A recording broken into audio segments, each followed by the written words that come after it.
Okay, so this example is going to be interesting. It says when air expands adiabatically, I think that's how you say that, without gaining or losing heat, right? Staying at the same temperature. Its pressure P and volume V are related by the equation P V to the 1.4 equals C, where C is a constant temperature, constant heat. Suppose that at a certain instant, the volume is 0.00053 cubic meters and the pressure is 99,000 PA, those are pascals, and is decreasing at a rate of 14,000 pascals per minute.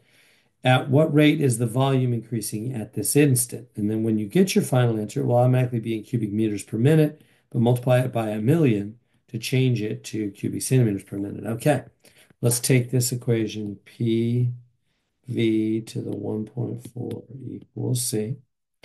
And because they have time on the bottom, I know that I need to go ddt on the left and ddt on the right. Derivative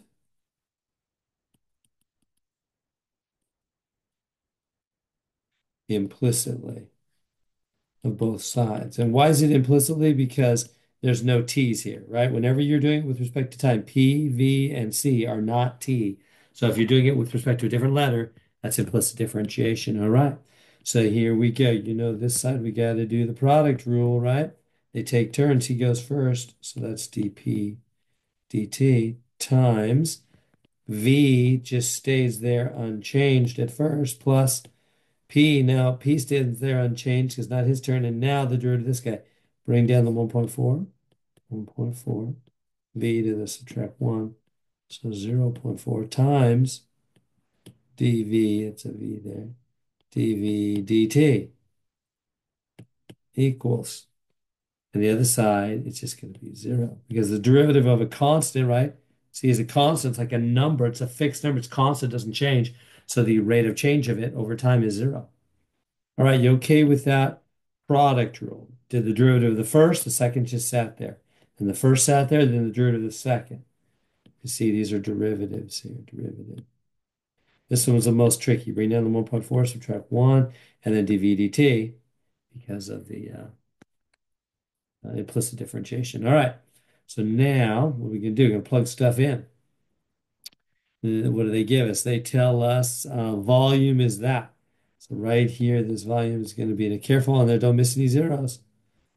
3 zeros. We don't need the zero in the front, but the zeros after the decimal matter to the 1.4. And dp dt, that's change in pressure. All right, see how that's pressure over time? So which one of those things is pressure over time? Well, right here, this guy, because it's Pascal is pressure per minute. It says the pressure. So 14,000, that's 14,000 pressure per minute plus, and then the P itself, pressure itself, right here, 99,000 pascals. So this is times the 1.4 times the V again. The V is the point. Oh, oh, oh, 53, the 0.4, the V, the volume, right? Times the dV dt equals 0. All right, what am I trying to find here? Um, at what rate is the volume dV dt? I want to find this guy. dV dt is the only thing left anyway. All right, so how am I going to do it? I'm going to jump this. I'm just going to leave it as it is. I'm not going to calculate anything yet. Just jump that whole thing to the other side. So then we're going to bring this down to 99,000. I'm not going to start calculating until the very end. Let me show you this. Make it easier.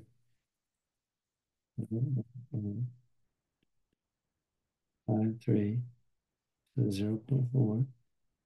Well, you know what? Maybe I'll change my mind. All right, Let's go to decimals. 99,000, 1.4. Here we go. 99,000, 1.4. times, what was it? I already forgot. 99,000 times 1.4 times 0.00053. 90,000 times 1.4 times 0.0053 to the power gamma 53 to the power. Let me go back and see. Times 199. That's right. 99,000 times 1.4. Oh, to the 0.4. It's simple, huh? Boom, there's that first number. So I'm going to say 6783. 6783. This is basically, now I can't leave it. I'll go da, da, da, and some change. dv dt equals. I'm going to leave it on decimals. This guy now is going to jump to the other side. It's going to become negative, right? It's going to become,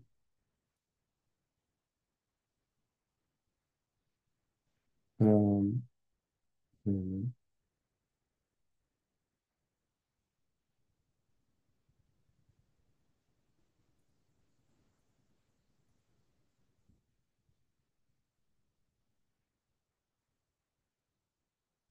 yeah, right. Going to be 0. Um,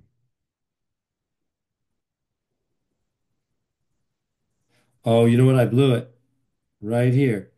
Decreasing at a rate 14,000. That should be a negative 14,000 because it's decreasing. When something's decreasing, it's going negative.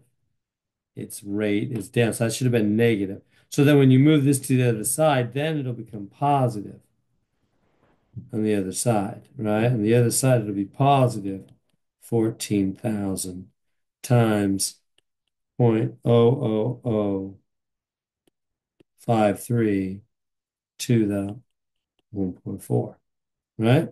So then I just have to come in here and divide both sides by that 6783 and some change. 6783 and some change. Boom, boom. We'll get to VDT alone.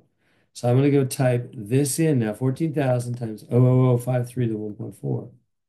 14,000 times 0.00053 to the power 1.4.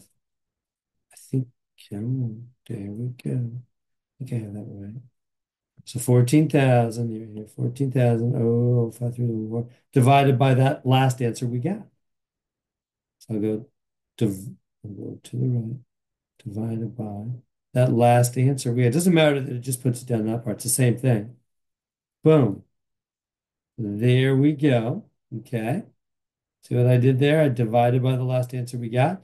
Now, that's not our final answer. We're supposed to then take that answer. And remember, it said when you get your final answer, it'll automatically be cubic meters per minute, but multiply it by 1,000,000 to change it to cubic centimeters per minute. So then go, okay, let me take answer again. So I keep using the answer button times 1, 1, 2, 3, 4, 5, 6. That's 1,000,000. There it is, 53.535353. This is round to the last one. So, and there's the answer. We got it right. So there we go. I would really encourage you to use Desmos like I just did. And there we go.